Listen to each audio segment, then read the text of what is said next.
நாணயங்களை நேசிப்போம், நாணயங்களை பாதுகாப்போம். நாணயங்களின் காதலன் டாக்டர் பி.வி. ஸ்ரீனிவாச பெருமாள். 1862ஆம் ஆண்டு அச்சிடப்பட்டு வெளியிடப்பட்ட விக்டோரியா குயின் அவர்களின் உருவப்படம் பொதித்த காப்பர் உலோகத்தினால் உருவாக்கப்பட்ட நாணயம். இது 3 இடங்களில் அச்சிடப்பட்டுள்ளது.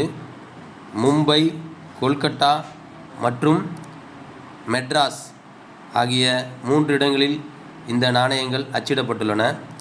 இந்த நாணயமானது 2.16 கிராம் எடையுடனும் 17.45 to 18 mm அளவுடனும் அச்சிடப்பட்டு வெளியிடப்பட்டுள்ளது. இந்த நாணயத்தில் நீங்களே பார்க்கலாம், குயின் விக்டோரியா குயின் என்று அச்சிடப்பட்டுள்ளது. அவர்களின் உருவப்படம் பொதிக்கப்பட்டுள்ளது. பின்புறம் பார்த்தோம்னா ஹால்ஃப் அண்ணா அப்படின்ற மதிப்பு கொடுத்துருக்காங்க.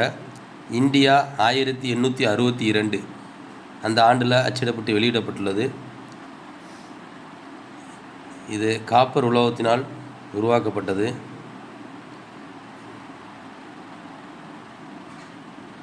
(1862)